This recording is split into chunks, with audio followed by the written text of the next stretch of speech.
I'm Bily Foster, and I'm that iPad guy. Called that because I've almost always got an iPad with me, and in some cases, two. Today, we're talking about Seattle.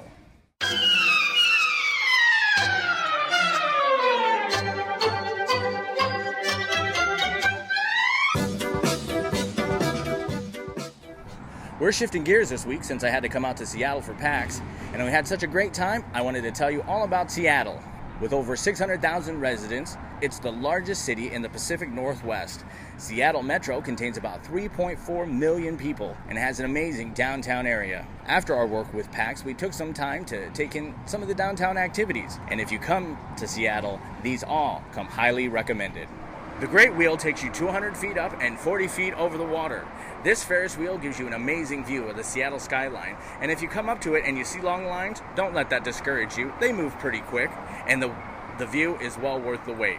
The cabins each have their own cooling unit and are nice and roomy. They seat up to 6, but they let 4 of us ride alone. We timed it just right that we were catching the sun setting, and it made for an absolutely beautiful view as the sun beamed across the water.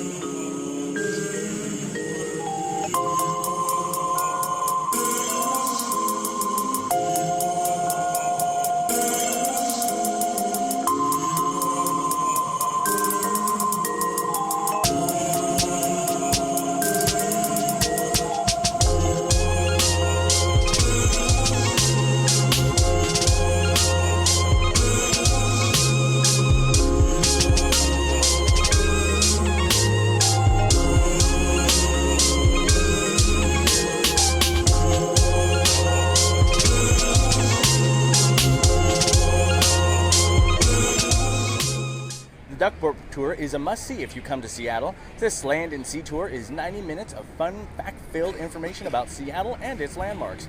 The actual vehicle is based on the world-famous World War II duck amphibious design. However, today the company builds its own vehicles from the ground up to incorporate advances in marine design and safety.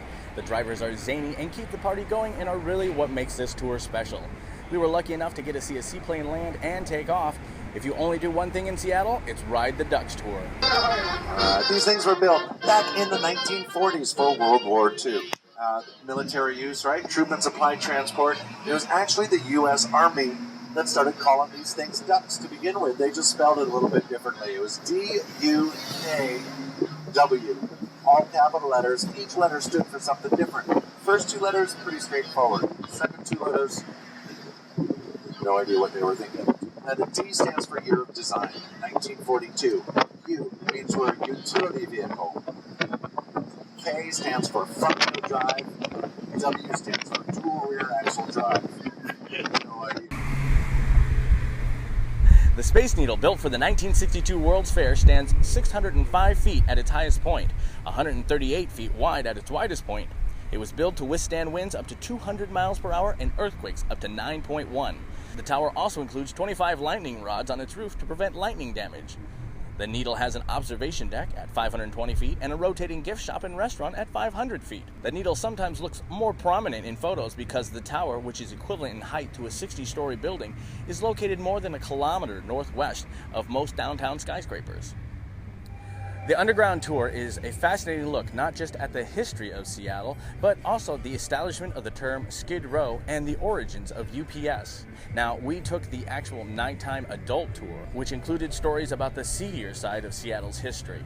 If you come with kids, stick with the daytime tour. Otherwise, the nighttime tour is highly recommended. The EMP, and we're not talking electromagnetic pulse, we're talking about the Experience Music Project. Well, actually, it's the Experience Music Project and Science Fiction Hall of Fame, but EMPSFMHOF just doesn't roll off the tongue. Inspired by Jimi Hendrix, the museum casts a purple haze in the sun as it reflects around you. The museum contains mostly rock memorabilia and technology-intensive multimedia displays. Currently, they've got an Avatar exhibition that is phenomenal, with sections dedicated throughout the history to Seattle music, including, of course, Seattle-born Jimi Hendrix, Heart, and the grunge music genre.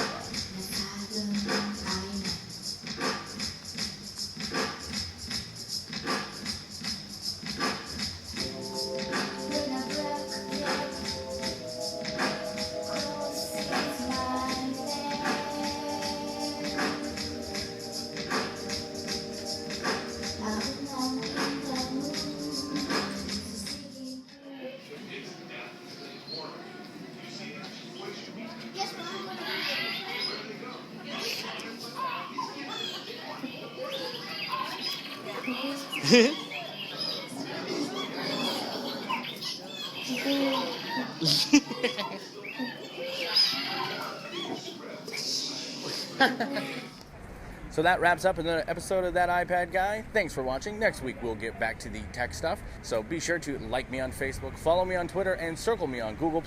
And visit thatipadguy.com to subscribe. See you next time.